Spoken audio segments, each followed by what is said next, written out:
वक्फ कानून के खिलाफ पूरे देश भर में हल्ला बोल है। मुस्लिम संगठन जगह जगह प्रदर्शन कर रहे हैं और उसी कड़ी में वक्फ बचाओ अभियान के तहत तालकटोरा स्टेडियम में तहफ्फुज़े औकाफ कारवा वक्फ की हिफाजत नाम से एक कार्यक्रम का आयोजन किया गया, जिसमें तमाम मुस्लिम संगठन मौजूद रहे। साथ ही बड़े जो नेता हैं, मुस्लिम नेता, वो भी शामिल रहे। असदुद्दीन ओवैसी जो कि सांसद हैं, वो भी वहां मौजूद रहे और उस कार्यक्रम के दौरान जमकर मोदी सरकार पर और वक्फ कानून के खिलाफ जो भी बीजेपी की रणनीति है उसको लेकर मुस्लिम संगठनों ने जमकर निशाना साधा, ताकि आम जनता तक ये मैसेज पहुंच सके कि कैसे ये वक्फ कानून उनके लिए आगे आने वाले समय में मुश्किल पैदा कर सकता है। यही नहीं, उस कार्यक्रम के जरिए ये बताने की भी कोशिश की गई कि आज इसका निशाना सिर्फ मुस्लिम संगठन है, लेकिन आने वाले समय में इस कानून का निशाना जो दूसरे समुदाय हैं उनकी संपत्तियां भी होंगी। पहले ये ईसाई धर्म पर, फिर सिख धर्म पर और फिर आखिर में आकर हिंदू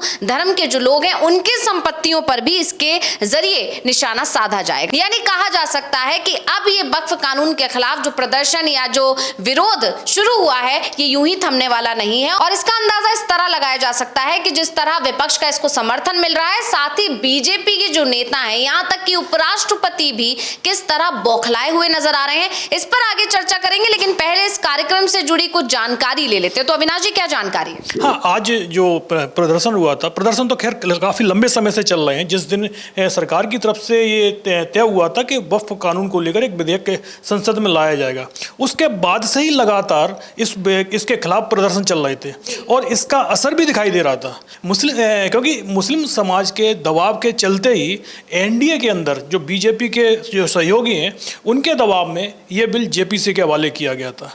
और आप देख लीजिएगा, ये बिल कानून तो बन गया है, लेकिन आज की तारीख में भी बीजेपी के जितने भी सहयोगी दल हैं वो कोई भी वक्फ बिल पर चर्चा करने को तैयार नहीं है।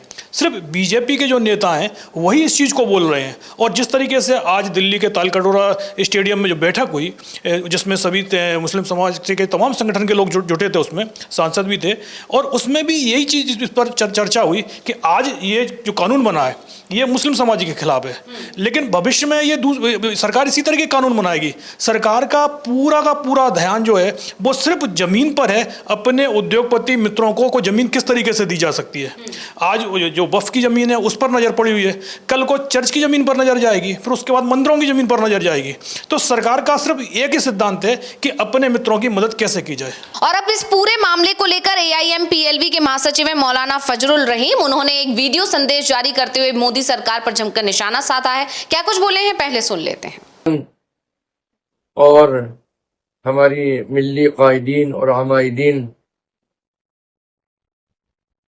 सब इंशाअल्लाह इस एहतजाजी मुजाहिरे से मुखातब होंगे। मेरी गुजारिश है कि इस एहतजाजी मुजाहिरे में भरपूर हिस्सा लेकर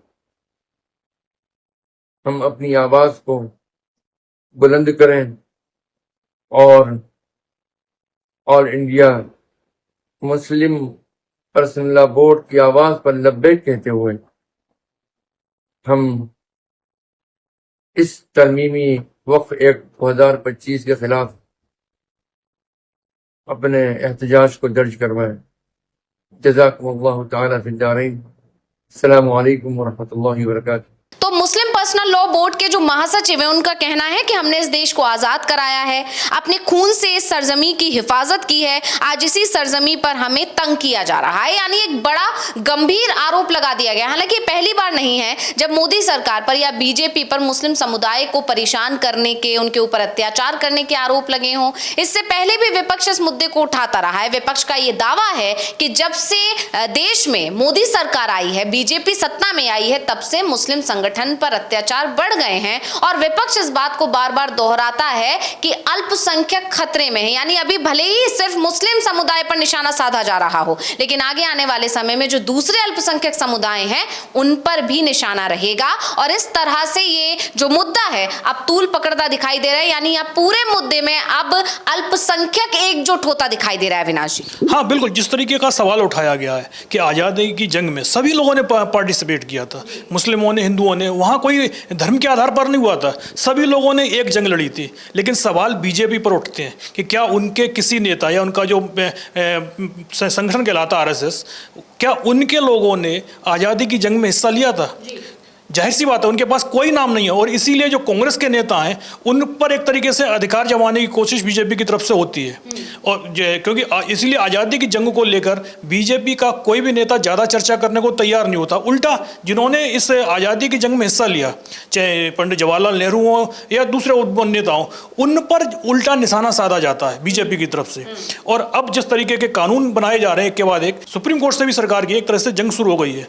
लेकिन सरकार का सीधा सीधा ध्यान भटकाने की कोशिश चलती है कि तो यदि कहीं पर सरकार पर दबाव आता है तो फिर वो ध्यान भटकाने के लिए एक समाज विशेष को तंग करने की कोशिश करती है। और यही सवाल आज की जो बैठक हुई थी मुस्लिम पर्सनल लॉ बोर्ड की, जो उसमें तमाम संगठन के लोग जुटे हुए थे, उन सबका यही कहना था कि हमको सिर्फ तंग करने के लिए काम किया जा रहा है। हिंदुओं से कहा जा रहा है कि भाई इस वक्फ कानून से आप लोगों को समस्या थी, जबकि उनको कोई समस्या नहीं थी। यदि किसी को दिक्कत है तो हमसे आगे पर्सनली मिल सकता है, हम उसकी सारी समस्याओं को दूर कर देंगे। लेकिन सरकार का काम सिर्फ यही है कि दोनों के बीच में एक मतभेद पैदा करना और अपना काम बनाना। यानी कि सरकार ध्रुवीकरण के सहारे एक तो वोट की राजनीति करना चाहती है, और दूसरा जो संपत्तियां हैं उनको उन पर कब्जा करके अपने मित्रों को सौंपना चाहती है। जी बिल्कुल, वहीं इस पूरे मामले को लेकर तमाम प्रतिक्रियाएं आ रही हैं और एक बहुत गंभीर आरोप नीतीश और नायडू पर लगा दिया गया है। क्योंकि आप जानते ही हैं जब से वक्फ कानून बना है तब से ही नीतीश और नायडू और चिराग पासवान, चाहे वो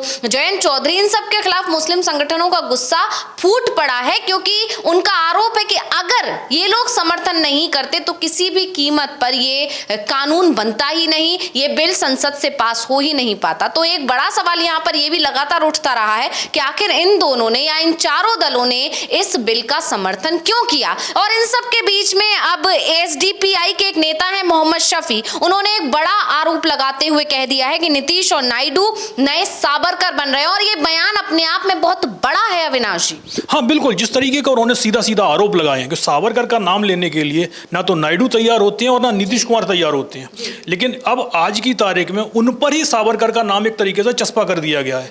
और उनसे सवाल किया गया है कि भाई इस कानून में ऐसा क्या था जिसका आप पहले विरोध करते थे और अचानक आपके तरफ से समर्थन कर दिया गया। एक तरफ तो नीतीश कुमार कहते हैं कि हमने मुसलमानों के लिए बहुत कुछ किया है, वो अपने नेताओं से कहते हैं कि भाई आप जाइएगा और मुस्लिम समाज को बताइएगा कि सरकार ने क्या क्या आपके लिए काम किए हैं। लेकिन जब वक्फ कानून को लेकर जो प्रेस कॉन्फ्रेंस होती है, जेडीयू के मुस्लिम नेता बैठाए जाते हैं उस प्रेस कॉन्फ्रेंस में, तो वो उल्टा सरकार की आलोचना शुरू कर देते हैं। नीतीश कुमार वक्फ कानून को लेकर कुछ भी बोलने को तैयार नहीं है।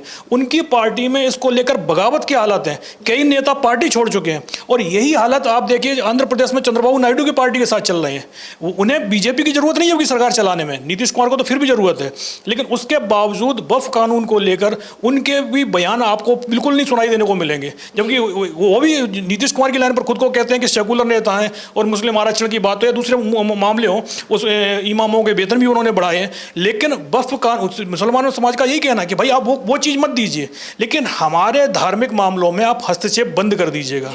और इसी मुद्दे को लेकर आज जो बैठक हुई है और उसमें जो चर्चा हुई है उससे साफ हो गया है कि जो वक्फ कानून को लेकर जो आंदोलन अभी चल रहा है इसको और तेज किया जाएगा। और जैसा कि आपने बताया अविनाश जी, ये आंदोलन तेजी से चल रहा है और ये बढ़ता रहेगा। और ताल कटोरा स्टेडियम में जब तमाम मुस्लिम संगठन एकजुट हुए, वहां बड़े बड़े नेता जब इस विरोध प्रदर्शन में मौजूद रहे, तो इसने पूरे देश में हलचल मचा दी और जन जन तक ये बात पहुंचाने की कोशिश की जा रही है कि वक्फ कानून किस तरह से आने वाले समय में एक बड़ी मुसीबत बन सकता है। वहीं सबको लेकर मोहम्मद अदीब हैं जो पूर्व सांसद हैं, उनका भी बयान आया है। उनका कहना है कि प्रधानमंत्री कह रहे हैं कि गरीबों का भला कर रहे हैं, वक्फ की जमीन छीनकर किसी का भला हो सकता है क्या? बहुत सारे हिंदुओं को यह पता ही नहीं है कि हमारे साथ क्या हो रहा है, वक्फ का मामला क्या है। उनके पास जाओ और उन्हें बताओ, ये हमारे कत्ल की साजिश है। आप तैयार रहें, छोटी मीटिंग्स करें, सभी को बताएं कि ये गैर कानूनी चीज है। देश की सर्वोच्च न्यायालय को अगर अपनी अजमत कायम रखनी है तो जिन बिंदुओं पर सुप्रीम कोर्ट ने एतराज जताया है उन पर पूरी तरह स्टे लगे, लेकिन हमारा मामला पूरे वक्फ वक्फ बिल को लेकर है। यानी यहाँ पर देखा जा रहा है अविनाश जी, अगर हमने अभी तक कई नेताओं के बयान सुने और पढ़े, उससे एक बात साफ है कि ये एक मैसेज पहुंचाने की कोशिश की जा रही है कि वक्फ बिल सिर्फ मुस्लिमों तक सीमित नहीं है, इसके लिए पूरे देश को जागरूक होने की जरूरत है, क्योंकि अगला निशाना दूसरे समुदाय के लोग हो सकते हैं। हाँ बिल्कुल, ये तो सीधा सीधा दिखाई दे रहा है कि अभी एक समुदाय को निशाना बनाया जा रहा है। आप देखिए मुंबई में जिस तरीके से जैन समाज के मंदिर पर बुलडोजर की कार्रवाई की गई और उसको लेकर बीजेपी के अंदर ही विरोध दिखाई दे रहा है। तो मुस्लिम हो या जैन समाज हो, अभी अल्पसंख्यक टारगेट पर है, बाद में बहुसंख्यक भी टारगेट पर हो सकते हैं। और जाहिर जो स्थिति बन रही है देश के अंदर, और जो सबकी निगाहें सुप्रीम कोर्ट पर भी हैं, और जिस तरीके से सुप्रीम कोर्ट को लेकर आज की बैठक में भी चर्चा की गई और यह कहा गया कि जिन बिंदुओं पर सुप्रीम कोर्ट ने अभी अंतरिम राहत दी है उन पर पूरी तरीके से स्टे लगना चाहिए। वैसे जो मुस्लिम समुदाय का कहना तो यही है कि पूरा का पूरा कानून ही रद्द होना चाहिए, लेकिन जिस मुद्दे पर अभी अंतरिम रोक लगाई गई है वो सीधा सीधा कोर्ट भी इस चीज़ को एक तरीके से समझ रहा है, सरकार भी इस चीज़ को मान रही है, क्योंकि तभी सरकार की तरफ से कहा गया कि भाई हम जो ना तो नियुक्तियां करेंगे और ना कोई कार्रवाई करेंगे। तो सरकार भी ये मान रही है कि कोर्ट की तरफ से जो सवाल पूछे जा रहे हैं उसका जवाब उसके पास में नहीं है। ऐसे में जो जिन मुद्दों पर अभी अंतरिम रोक लगी हुई है उनको तो पूरी तरीके से खारिज होना ही चाहिए। बाकी के जो दूसरे और मुद्दे हैं जो वक्फ कानून में, उन पर भी विचार होना चाहिए कि उन्हें हटाया जाए। यानी साफ है कि मुस्लिम संगठन अब एकजुट करता हुआ दिखाई दे रहा है, ये मैसेज पहुंचाने की कोशिश कर रहा है कि निशाना अकेला मुस्लिम संगठन नहीं है। वहीं इस पूरे मामले को लेकर जमीयत उलेमा हिंद के अध्यक्ष अरशद मदनी, उन्होंने भी निशाना साधा है। उन्होंने कहा कि all India Muslim personal law board की तरफ से जो ये बैठक बुलाई गई या जो ये कार्यक्रम किया गया, जो ये विरोध प्रदर्शन किया गया, ये साबित कर दिया है कि कोई भी ताकत या सरकार औकाफ की रक्षा के मामले में हमारी एकता और एकजुटता को नजरअंदाज नहीं कर सकती। वहीं इस पूरे मामले को लेकर जब असदुद्दीन ओवैसी तालकटोरा स्टेडियम पहुंचे तो उसके बाद उन्होंने भी सरकार पर निशाना साधा। क्या कुछ बोले हैं, सुन लेते हैं। जो हमारा प्रोटेस्ट तो जारी है, पूरे मुल्क में प्रोटेस्ट चलेगा इस काले कानून के खिलाफ जो वक्फ को बचाने के लिए नहीं, वक्फ को लूटने के लिए लाया गया। सर, कब तक ये प्रोटेस्ट बरकरार रहेगा? देशव्यापी प्रदर्शन किया जा रहा है। बकरीद से पहले तक 6 जून तक ये जारी रहेगा। सर, सत्ता पक्ष का कहना है कि उसके बाद फिर डिसाइड करेंगे। गलत बनाएंगे, अगर आप किसी संविधान के आर्टिकल का गलत इस्तेमाल करेंगे तो जुडिशरी बीच में आएगी। क्यों नहीं आएगी? अब मैं कहां जाऊंगा फिर? यानी साफ है कि मुस्लिम संगठन का वक्फ कानून के खिलाफ जो प्रदर्शन है वो लगातार तेज हो रहा है और वो जन जन तक अपनी बात पहुंचा रहे हैं और 7 जुलाई तक का समय रखा गया है। देखना ये होगा कि इस पर इसका क्या असर पड़ता है। जिस तरह से प्रेस कॉन्फ्रेंसेस की जा रही हैं, जिस तरह से जगह जगह विरोध प्रदर्शन किए जा रहे हैं, इसका असर आने वाले समय पर क्या पड़ता है। और वहीं 5 मई को सुप्रीम कोर्ट में इस मामले में सुनवाई होनी है। देखना होगा कि सुप्रीम कोर्ट का रुख इस पर क्या रहता है। बहुत बहुत धन्यवाद अविनाश जी तमाम जानकारी देने के लिए, और इसी के साथ मुझे यानी अंशिता को दीजिए इजाजत। नमस्कार।